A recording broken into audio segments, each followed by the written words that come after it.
I'm very much delighted to present this joint work with Stefano Barofaldi and Fabian Gessler, which is called Fire and Mice, the Effect of Supply Shocks on Basic Science. And let us have a look together at the following picture. And what you see here is in the front row, a researcher called Greg Semenza. And Greg received the Nobel Prize in Medicine last year in 2019 for his research on the EPO gene. And the EPO gene is related to anoxia, so low oxygen levels in blood. And what Greg was stating after he was receiving the Nobel Prize was that his research was only possible due to the availability of very special genetically modified mice that actually allowed him to study how cells sense and adapt to oxygen availability. And the availability of this research-related assets, so the laboratory mice, was necessary for him to be successful in his research and eventually granted him the Nobel Prize. And the building in the background, that's the Jackson Laboratory. And the Jackson Laboratory was and is the world's largest mice breeding facility for laboratory mice. And it was destroyed by a fire in 1989. And the fire destroyed more than half of the rearing rooms and killed approximately 400,000 laboratory mice. And it took the Jackson Laboratory nearly 2 years in order to be back at pre-fire capacity. And as a consequence, the fire caused an unforeseen and substantial supply shortage for laboratory mice to the North American biomedical research community. And we went to the Jackson Laboratory and collected all the information we got and found on the fire, how it happened, what got destroyed, which mice were affected, which scientists were unable to buy the laboratory mice that they actually wanted to purchase. And the information which we collected is going to allow us to identify mice strains in good and short supply, as well as a non-exhaustive list of affected researchers. But obviously, it's not the accident which is motivating our research, but it's more or less the observation that the availability of specialized research equipment and material is becoming an increasingly important determinant of scientific productivity. And there's a more or less theoretical debate ongoing whether research-related assets are actually able to explain observed but unexplained differences in productivity across scientists. And that's related to what Greg Semenza said in the interviews after he received the Nobel Prize, that it was very important for him that he had this access to these genetically modified mice. And as the production of research-related assays can become very costly, researchers very often rely on external suppliers like the Jackson Laboratory. And there are a couple of studies who have already looked at the importance of physical capital to scientific productivity, thinking, for example, about the study by Fabian Waldinger, where he's looking at bombs on university laboratories, or by a study by Stefano Barofaldi and Fabian Gessler, where they look at lab explosions. But what both studies do is they look at direct shocks to physical capital. So it's really the researcher's own laboratory which got affected by an accident. And what we are doing in our study, and what is different to the previous work, is we are looking at the reliance on external supply and how this is affecting the rate and direction in the scientific knowledge production. But obviously, physical capital is not the only determinant for scientific productivity. And there's a broad range of research which was looking at funding, access to knowledge, or human capital. And I believe that many of you are familiar with those studies, but just to get everyone on the same page. So there has been a wide range of studies who have showing a modest but positive impact of better funding to the rate of science. So scientists who receive funding are able to write more and better scientific publications. But better access to funding is also having an impact on the direction of research. So we know that if industry is financing science, those researchers tend to conduct more applied science. We also know that it's quite expensive from the studies of Kai Myers that it's quite expensive to get scientists to shift the research direction. But it's possible to do so. And the same applies for access to knowledge. So whether you have access to prior knowledge, yes or no, is actually having an influence on your own scientific productivity as a researcher. And this can be due to various channels, be it to, for example, data exclusivity, as shown in the studies by Heidi Williams, or by formal intellectual property rights, which hinder the flow of access to knowledge, like in the studies of Fiona Murray, or whether you have access to the top 1% of scientific publications, as in the Area and al study, which is looking at, I think, the First World War. And a third factor which is important for the productivity of scientists is human capital, and whether you are working with peers, which are, for example, very good, or what is happening if you don't have those peers in your working group anymore. And these studies show that also the peers around you and your collaborative network is important for scientific productivity. And we are focusing on this fourth factor, which I was mentioning before, the access of physical capital due to external supply. And as in a nutshell, what we are doing in this study is we study how the supply of research-related assets affect the production of scientific knowledge, and we exploit the 1989 Morrell Park fire as a plausible exogenous negative supply shock due to the damage in this world's largest mice breeding facility, the Jackson Laboratory. And we use hand-collected archival data and link mice to scientists and to publications. And we find that affected scientists are more likely to switch their research trajectories after the supply shortage, but they rather maintain their scientific impact. Let's start having a deeper look into the empirical setting. So we are talking about laboratory mice, but this is not a narrow field, but this is an essential research tool in biomedical science. And this is so essential because laboratory mice are the most important mammalian model to study diseases in humans and to develop treatments for them, because laboratory mice, or mice in general, and humans are very similar from their genetic composition. Mice and humans share roughly 17,000 genes out of roughly 20,000. So they're very similar. And on top of that, you can modify the genes of mice by mutations and other techniques so that they are actually getting even more similar to humans and to human diseases, so that you really, in fact, can first impose a certain disease on the laboratory mice, and then you can, for example, test specific treatments which are eventually designed for humans first on laboratory mice. And there are basically three different types of research which is being done with mice.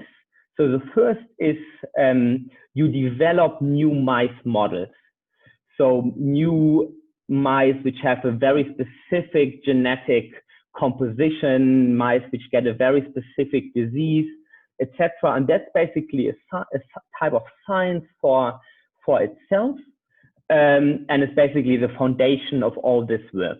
And that's the type of science which is primarily investigated by the study of Fiona Murray and others, where they are looking at intellectual property rights and how patent protection is impeding the development of those new mice models.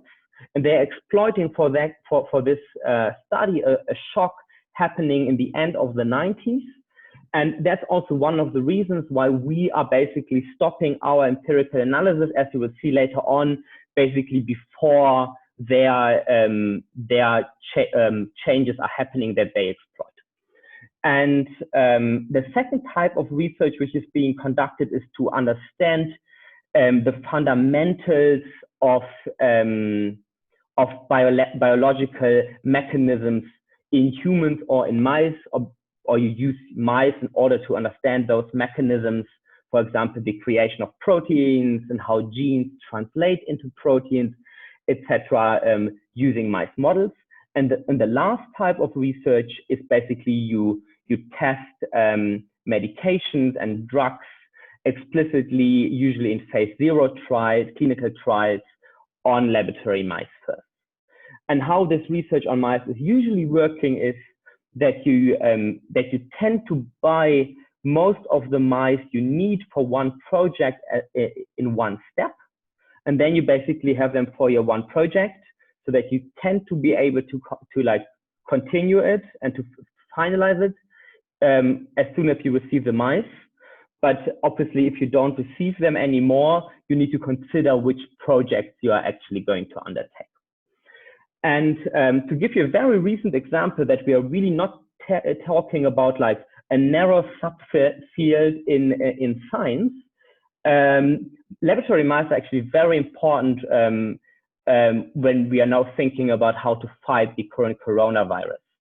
On the left side of this slide, you see a very recent article by Bloomberg, where they state, I think it was at some point in March, that the introduction of a vaccine against COVID-19 might actually take longer than we actually would expect it, because there are no laboratory mice available that you can use in order to test the vaccine on laboratory mice. And that's the case because normal mice are not able to develop the clinical disease. So you can infect them, but the mice don't get sick and they don't die from the coronavirus. And what you need to do is you need to modify one of the genes, the ACE2 gene, and basically you have to implement this into the laboratory mice. And only if you do so, mice are able to get sick from the coronavirus. However, the mice which have this ACE2 gene have not been available for to buy in March 2020, because there was no demand for them before. So the technology was developed, but you only had the embryos. But in order to get them to full supply, this actually takes, as I will explain you later, a couple of months. So we are still not at a stage where you can just go to one of the big suppliers of laboratory mice and ask for this very specific genetically modified type of lab mice in order to pursue your vaccine studies, for example, on the coronavirus. So given that, it's quite an important subfield of biomedical science. And the Jackson Laboratory is the most important player in this subfield.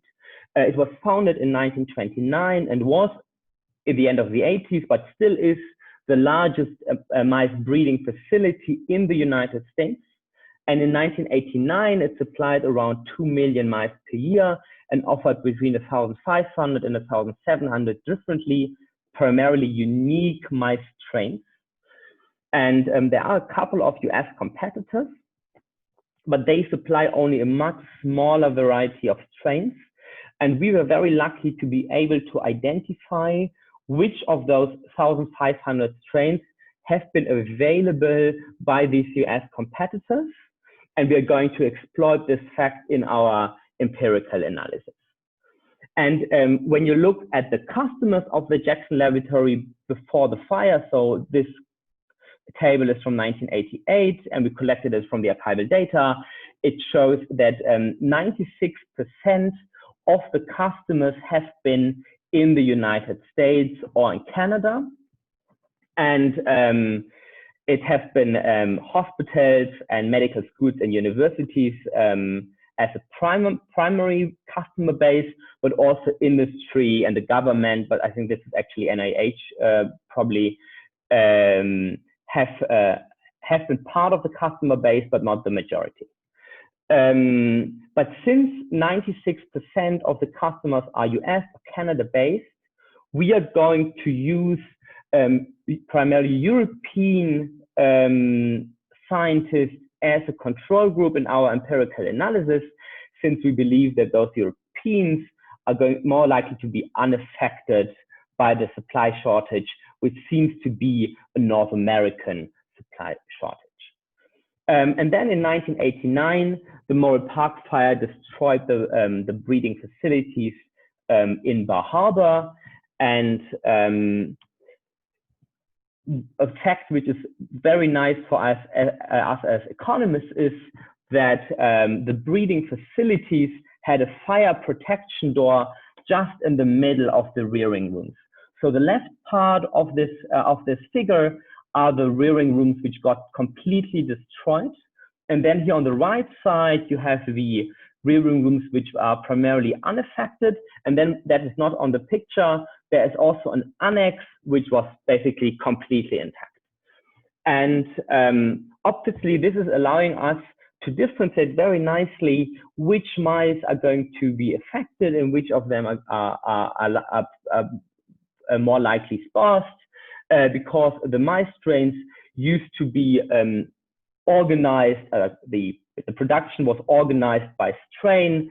So you have really a clear cut between whether a strain was produced on the left side of the building or on the right side of the building.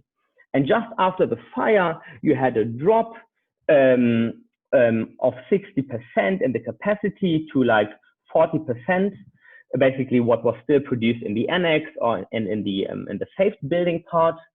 And it took roughly 2 years until the Jackson laboratory was back in full capacity, but they didn't lose any mice strain completely. So they had at a different facility, they had basically embryos saved actually in order to prepare for these kind of incidents, because they had a fire, I think in the 40s or something. They had already a very small fire, and they learned from this experience. So they had basically in a very different place, they were saving the embryos in order to get back to production.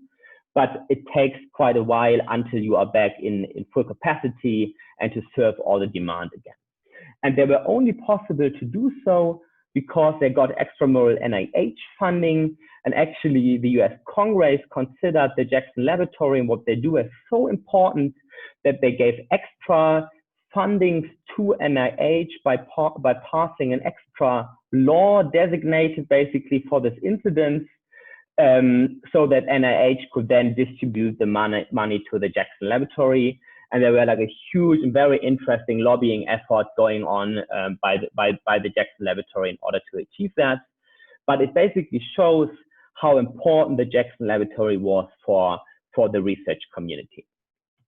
And we found in the archive some anecdotal evidence what might have happened due to the fire. So the Jackson Laboratory conducted telephone surveys in August '89, so 4 months after the fire, and asked not-for-profit clients how they are going to respond. And the majority responds that they have been negatively affected by the interruption, by interrupting their own work, or that they had to reduce the quality of their research. And a few people stated that they might have to like stop the research completely, or that they will switch to different fields, etc. And this is being supported by case studies the Jackson Laboratory was pursuing in the beginning of the 90s, so roughly 1 year after the fire. And there people answered in those case studies, if the Jackson Laboratory is unable to supply the strains and numbers of mice, Dr. XYZ requires she will have to switch projects. And someone else says she notes that the hiatus has not only delayed her research, but slowed the entire transplantation field. So it seems to be the case that at least at the individual level, scientists believed that they have to react and switch fields or to do something about how they conduct research as a response of the supply shortage in the research material. The data which we collected at a research visit in May 2018 comes from the Jackson Laboratory directly. So we went to the archives and went through all the documents and boxes, and I showed you the picture. And the archive primarily keeps official documents and selected documents from personal collections. And we digitized all the files and passed all relevant information on mice and scientists.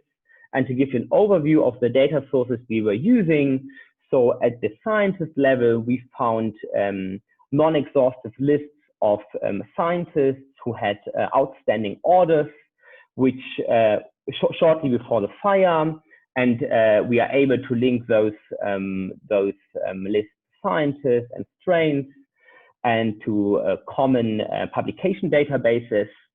And the second part of the data was at the mice level, where we found information which was explicitly stating which mice strains were clearly affected and which mice strains were clearly unaffected, and then something in between. And a part of the information which we have not used so far were those letters which have been sent to Congress in the course of the lobbying efforts for the extramural NIH grant.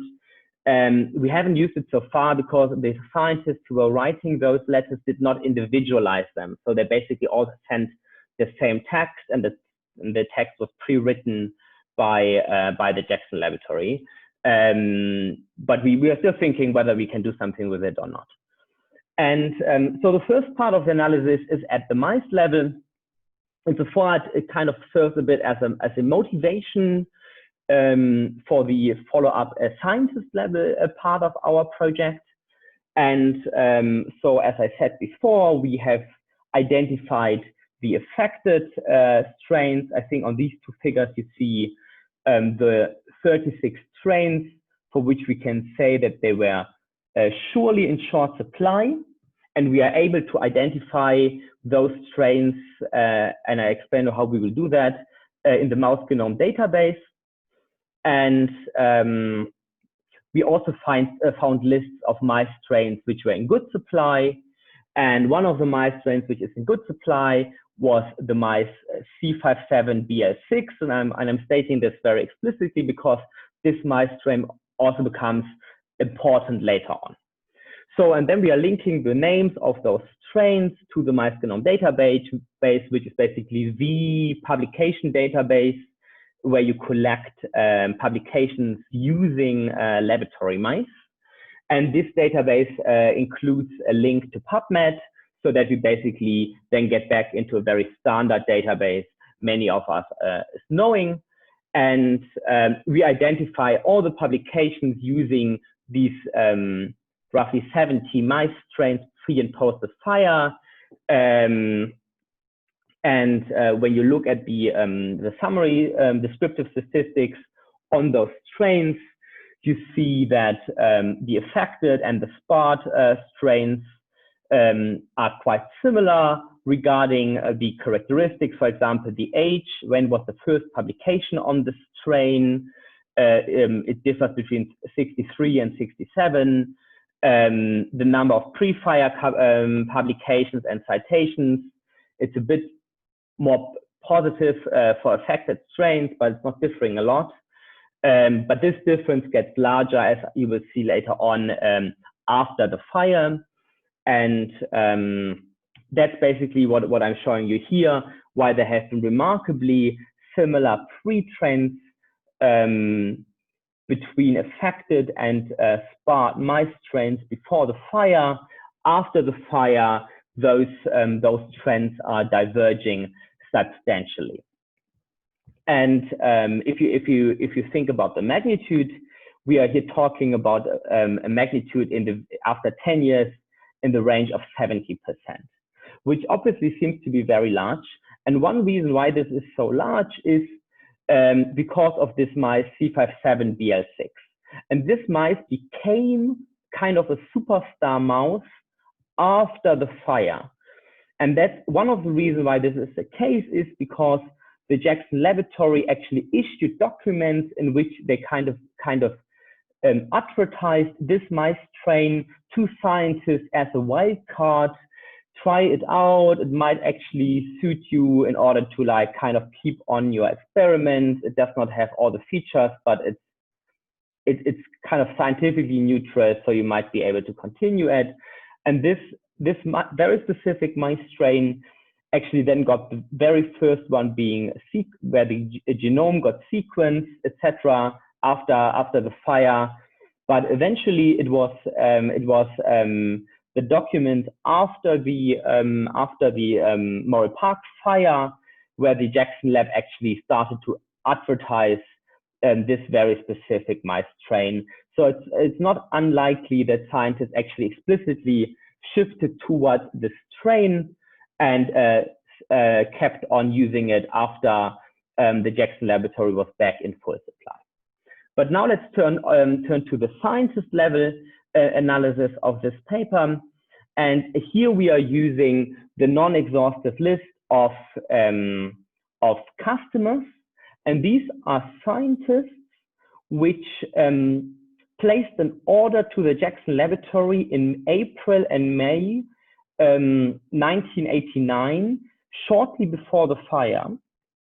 And they never received their mice. And those mice strains have also not been available more than 1 year after the fire. So we do not have like a complete overview of all customers who ever purchased at the Jackson Laboratory, but we identified these non-exhaustive lists of most likely affected customers.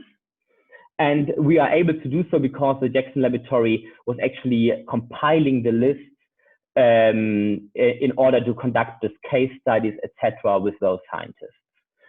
And we use these most likely affected customers and match a control group of non-US scientists to it. And we use, as I explained before, non-US scientists because we believe that they are most likely not affected by the supply shortage, because European customers were not using the Jackson Laboratory as breeding facility. And we follow the approach of Azoulay and others in identifying this match control group by conditioning on some factors, which are they published in the same mice-related journals. They started publishing around the same year, so most likely the timing where they got their PhD. And they have a similar pre-fire number of publications and mice publications, a similar number of citations, and a similar number of co-authors until 1988.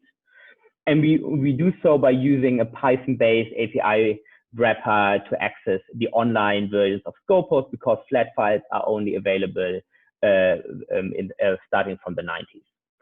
And the matching procedure worked out quite well. So all those criteria where we were explicitly matching on, which was the age and the publications, the citations and the co-authors, they are obviously matching very nicely. But also some of the criteria which we were not explicitly matching on, for example, the number of references and self-references and the ranking of the institution, are not distinguishable from the difference is not distinguishable from zero. However, as you see, we are not perfect in every regard. So in the current revision of our study, we are actually trying to get better in this domain. And when you now look at the exit rates, you also see that the treated and the control group of scientists is not differing a lot, especially in the first 10 years. And that's where we actually observe them. They behave very similar and have the similar high likelihood in leaving science, being defined as having the last publication in the database. And when you now look at the publication trends, you see that they are very similar with regards to their the number of publications in each year. before the fire, and after the fire, they are very slowly diverging. And one thing what comes to one's mind very quickly is the question, why is there no drop in 1990, 91, 92, directly after the fire? And we believe this is the case because of the nature of the research in biomedical science and how it works with mice, is that you usually buy all the mice at once and then you are set for your experiment, and that you only need to consider the availability of mice when setting up new experiments. So basically, the research which was ongoing, they were probably being able to continue and finish it, but when it comes to new research, then there might be an impediment, and then there might be a switch in trajectories, and this takes some time. And when we now come to the empirical specifications, we use a very standard difference and different approach where we control for scientists fixed effects and calendar year fixed effects, and for the age of the scientist, and we cluster the standard errors at the scientist in year level. And when we estimate this using Poisson maximum likelihood regressions, we see that there was a substantial decrease in the number of publications after the fire in the magnitude of roughly 20% 10 years after the fire, but already 5 years after the fire, you see this decrease in the magnitude of roughly 10%. And as I was telling you before, some of those mice strains were actually available from competitors, and we identified which of those strains which the affected customers were ordering have been actually substitutable by other US commercial suppliers. And in this overview, I show you those scientists which were ordering strains which were non-substitutable, so they were only available for the from the Jackson laboratory. And what you would assume is that the effect gets larger, and that's what we are seeing here. For those scientists which actually ordered non-substitutable strains, the drop in the number of publications is getting larger. And the next thing we were looking at is research impact. So we citation weighted the number of publications. And when you look at this result, you still see a negative coefficient, but it's not significant anymore. So one could interpret this in a way that that scientists might have decreased the quantity of their research, but they have made efforts in order to keep the quality of their research. And that's being highlighted when you look at the next slide, where we look at the top 5% of the publications. So top 5% being defined as being in the top 5% distribution of the citations you're eventually receiving. And basically in this top 5% of the publications, there is nearly no change between the affected and non-affected customers after the fire, which kind of speaks into the same direction, that quality is being maintained while only quantity drops due to the supply shortage. And the last thing we were looking at was a research trajectory. And here we look firstly on self-references. So how often are you citing yourself? And if you do that less often, then you're basically doing research which is less connected to your previous body of work. And here again, you see that affected customers are less likely to cite their old body of work after the fire anymore. And as a different type of specification, we look at the number of new keywords, but here we see the same, that affected customers are more likely to use keywords which they have been not using before after the fire compared to the matched control group. And so we're now coming to an end. So let us discuss the findings and re-relate our findings very much to what has been found before regarding strategic responses of scientists after exogenous shocks.